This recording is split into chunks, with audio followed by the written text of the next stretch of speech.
I'm Elizabeth, though most people call me Liz or Lizzie. A few call me Betty, but I've never liked that one much. I grew up in what you'd call an ordinary family: mom, dad, and my older sister, Kate. Kate's 7 years older than me, which made a big difference. From as early as I can remember, our house was practically a shrine to Kate. Every wall was covered with photos of her first smile, her first steps, or her scribbled masterpieces that mom and dad treated like fine art. I was there too, but just kind of there. I got used to it, wearing Kate's hand-me-downs, playing with her old toys. It wasn't ideal, but I didn't know anything else. I learned to stay quiet and go with the flow. As time went on, the pattern held steady. Kate got new clothes. I got her old ones. She received the latest toys. I played with what she'd outgrown. But I never complained. I just existed. When I reached high school, Kate had already moved out for college on a scholarship. I thought maybe, with her gone, my parents would notice me more. But no, it was still all about Kate, her college adventures, her new boyfriend, her bright future. Then one Sunday she burst in, grinning from ear to ear. "Mom, Dad, I'm getting married," she announced, as if she'd just won an award. Mom burst into tears of joy, and Dad whooped with excitement. I just sat there, wondering if anyone realized I was in the room. Kate turned to me, her eyes sparkling. "Lizzie, you'll be my bridesmaid, right?" I forced a smile and nodded. "Sure, Kate, congratulations." As everyone hugged and laughed, I slipped out of the room. No one noticed. They never did. Kate's wedding turned into a huge production. One night, I overheard Mom and Dad whispering in the kitchen. "We'll have to take out a loan," Dad said, sounding worn. "I know," Mom sighed, "but it's Kate's big day. We can't let her down." My stomach twisted. They were going into debt for her wedding. I wanted to point out how absurd this was, but I knew better. My opinions didn't hold much weight here. The wedding was lavish, with Kate looking like a princess and my parents beaming with pride. I stood in my bridesmaid dress, feeling invisible as always. Then, after her honeymoon, Kate dropped another bombshell. "I've decided to be a housewife," she announced at Sunday dinner. "Jack makes enough for both of us." I watched my parents try to hide their concern behind forced smiles. "That's wonderful, sweetheart," Mom said, "if it makes you happy." I wanted to scream. They'd taken on debt for her wedding, and now she wasn't even going to work. But as usual, I kept quiet. Soon enough, Kate was pregnant, with twins. Mom and Dad were overjoyed, spending every free moment doting on Kate and preparing for the babies. Then came the next idea. "We should help them buy a house," Mom suggested one night. "They'll need the space with 2 babies." Dad nodded. "We could make a down payment on that nice place nearby." I couldn't stay silent anymore. "Are you serious?" I blurted out. "You're already in debt from the wedding, and now you want to buy them a house." They looked at me, almost surprised, like they'd forgotten I was there. "Elizabeth," Mom said, her tone sharp, "this is what family does. We help each other." The twins were born a few months later, 2 little boys, as adorable as could be. Mom and Dad spent every moment at Kate's new house, cooing over the babies. Meanwhile, I was finishing high school, thinking about college but wondering how I'd pay for it. Finally, one night, I worked up the courage to ask, "Mom, Dad, I'd been looking at colleges." "That's nice, dear," Mom said, not glancing up from the photo album she was making of the twins. I took a deep breath. I was wondering, could you help me with tuition? They exchanged that look, the one that meant they'd rather discuss anything else. Dad cleared his throat. "Well, sweetie, we'd love to, but with the loan for Kate's wedding and helping with the house, we can cover half," Mom interrupted, as if that was generous. "But you'll need to figure out the rest on your own." I felt like I'd been punched. Half. After everything they'd done for Kate, half was all they could offer me. But I knew it was pointless to argue. "Okay," I said softly, "thanks." As I turned to walk back to my room, I heard them resume chatting about the twins' latest adorable antics. Closing my door, I leaned against it and for the first time in years, let myself cry. I ended up enrolling in the local community college, not my dream, but the only option I could afford. To cover the gap, I took a part-time job at a nearby diner. Balancing classes and waiting tables was exhausting. Most nights, I came home dead on my feet, dreaming only of collapsing into bed. But even that small comfort was often snatched away. It started one Friday evening. I'd just finished a grueling shift and was looking forward to face-planting into my pillow when I walked in to find Kate in the living room, the twins crawling around her feet. Oh, Lizzie, she exclaimed. Thank God you're here. I'm at my wit's end with these two. Can you watch them for a bit? Jack and I haven't had a date night in ages. Before I could respond, she'd slipped out the door, leaving me with two screaming toddlers. What the hell? I muttered, staring down at my nephews. Don't get me wrong, I love the little terrors. But this wasn't what I'd signed up for. Mom wandered in from the kitchen. Your sister's exhausted, honey. This is what family does. Besides, it'll be good practice for when you have your own kids. Kids? I was barely keeping my head above water as it was. This became the new normal. Every weekend, without fail, Kate would drop off the twins and vanish. Sometimes for errands, other times to grab dinner or catch a movie with Jack. And every weekend, I ended up as the unasked babysitter. One Saturday, after a week from hell with midterms, I had enough. Kate had just breezed out the door, leaving the twins mid-tantrum. I turned to Mom and Dad, my voice shaky. This isn't fair. I'm exhausted. I work, I study, and now I'm expected to give up my weekends too. Dad didn't even look up from his newspaper. Lizzie, your sister needs the help. You should be glad to do it. But what about what I need? I protested. I'm running myself ragged here. Mom sighed. Elizabeth, don't be selfish. Kate has 2 kids. You don't know how hard that is. I gave up. It was clear they weren't going to listen. So I resigned myself to my new reality. Classes during the week, work in the evenings, and unpaid babysitting on weekends. A personal life? That was a joke. The closest thing I had to a social life was small talk with customers at the diner. Dates? Forget it. Between work, school, and watching the twins, I barely had time to shower, let alone meet someone. I was at my breaking point. The constant juggling of school, work, and forced babysitting left me drained, physically, mentally, and emotionally. I needed a real break, a genuine escape from everything and everyone. So one evening, I made an announcement. Mom, Dad, I'm taking a few days off and going to the beach. The response surprised me. For once, they actually seemed supportive. That's wonderful, Lizzie, Mom said, looking genuinely happy. Where are you staying? I told them about a modest motel I'd found online right by the ocean. Nothing fancy, but it was all I could afford. Dad nodded approvingly. Good for you, kiddo. You deserve a break. I nearly did a double take. Were they actually acknowledging my need for rest? The day finally arrived. I packed my bag, hopped on a bus, and felt the weight lifting from my shoulders with every mile that passed. When I arrived at the coast, I could hardly believe my luck. The motel was small and a bit rundown, but the view of the ocean was breathtaking. I dropped my bag in the room and headed straight for the beach, inhaling the salty air. For the first time in months, I felt like I could truly breathe. I treated myself to lunch at a little seaside cafe, savoring each bite. No screaming kids, no assignments, no customers. Just me, my thoughts, and the calming sound of the waves. As the sun began to set, I returned to the motel, ready for a night of peaceful solitude. But as I approached my room, I heard familiar voices. Surprise, Lizzie. I froze. There, outside the room next to mine, were Mom and Kate, with the twins running in circles around them.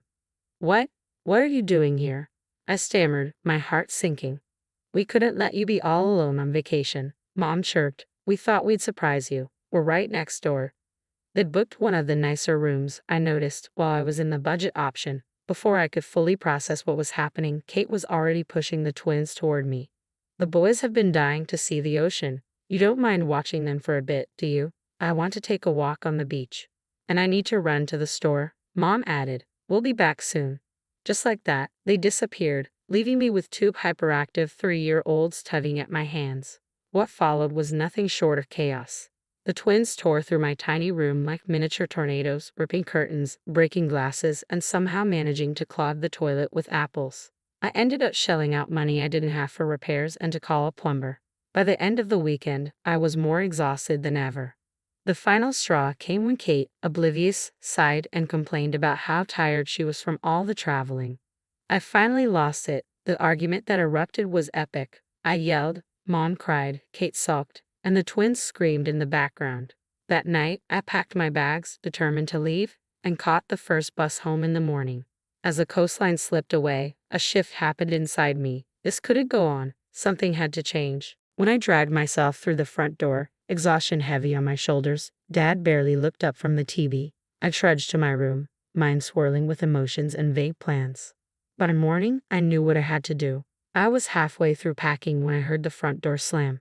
Elizabeth, where are you? Mom's voice rang through the house, sharp and irritated. She stormed into my room, face flushed with anger. I can't believe you just left us there. Do you know how hard it was to manage the twins on our own? I got back the urge to remind her that I'd been managing the twins alone countless times before. Instead, I just kept packing. Mom's eyes narrowed. What are you doing? I'm leaving, I replied, voice steady. I'm moving out. I need my own life. Their reactions were swift and predictable. How could you be so selfish? Mom cried. After everything we've done for you.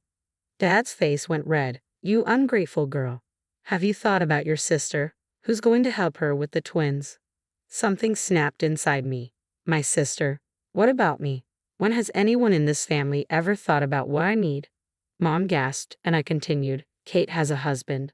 Let him help with the kids. I need to focus on my own life. Dad glared. If you walk out that door, don't expect us to keep paying for your college. You'll be on your own. I looked at them, these people who were supposed to love and support me, and realized they were strangers. Fine, I said, zipping up my suitcase. I'd rather be on my own than live like this. No life of my own, just constant demands and screaming kids. I'm done. I pushed past them, dragging my suitcase downstairs. They followed, shouting, but I tuned them out. As I reached the door, Mom made one last attempt. If you leave now, don't bother coming back. I paused, my hand on the doorknob, then opened the door without looking back. The next few weeks were a blur. I crashed on a friend's couch while searching for a more permanent place. Eventually, I connected with a girl from my study group who needed a roommate. We found a tiny apartment we could just barely afford between the two of us.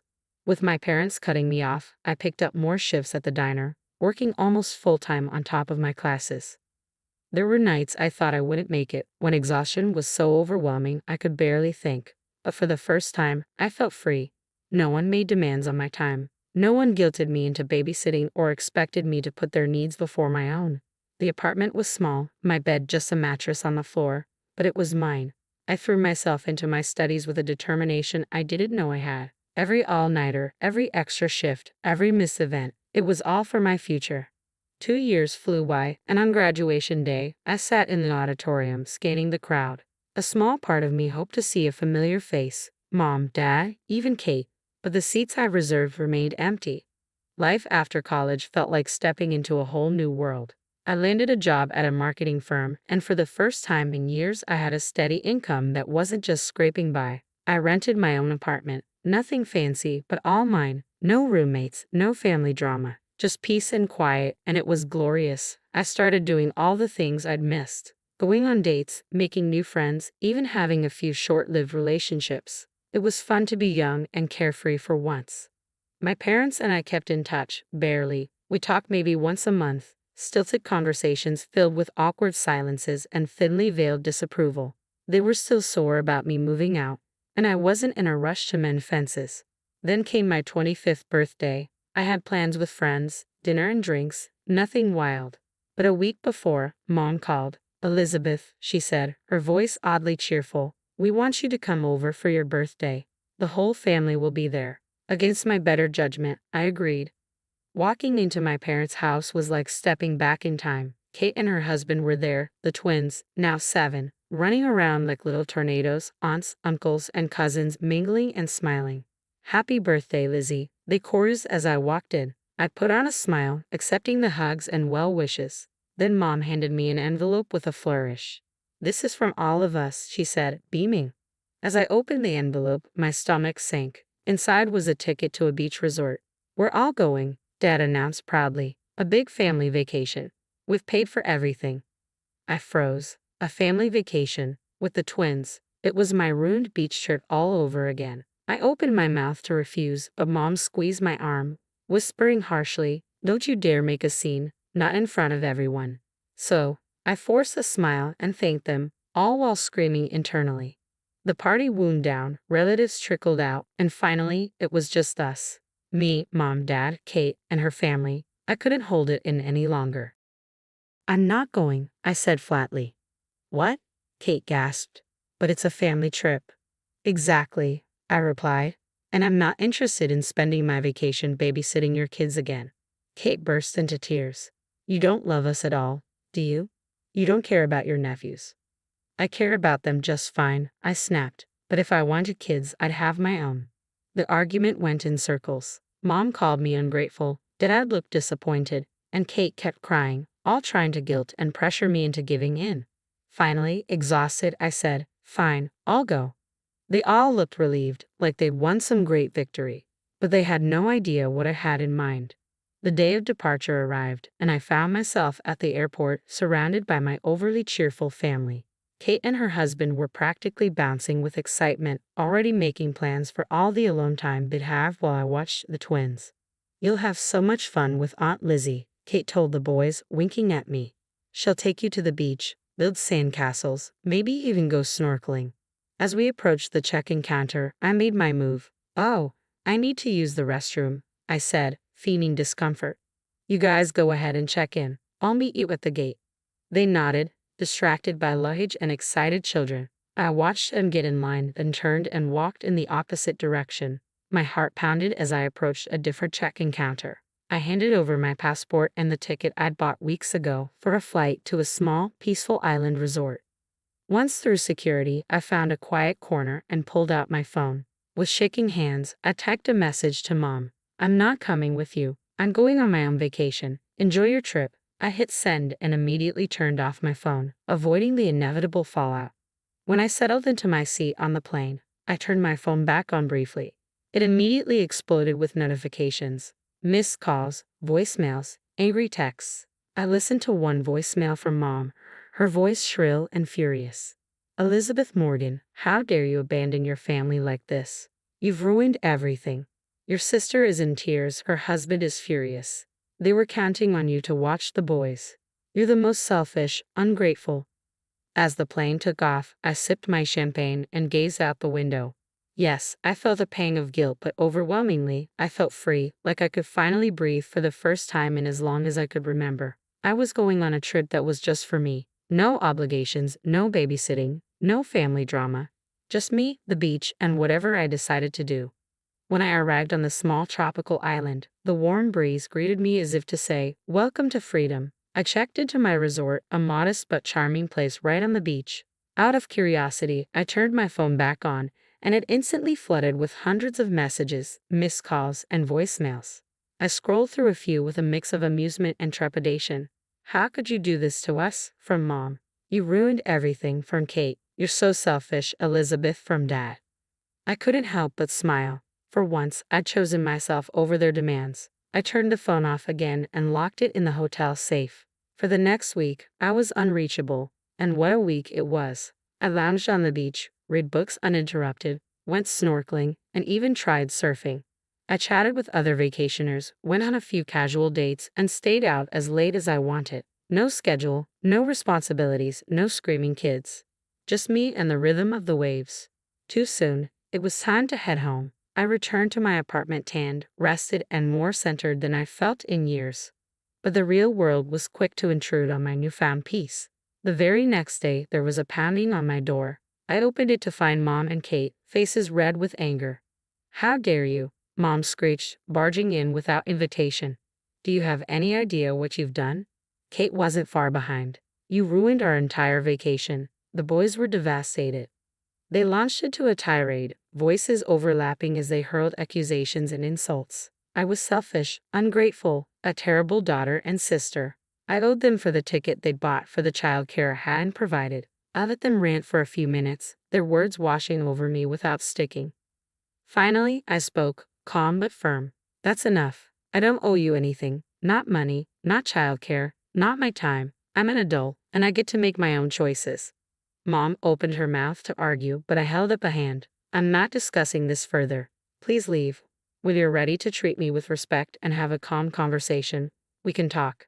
Until then, it's best we don't communicate. They stared, shocked into silence, then stormed out with a few choice words.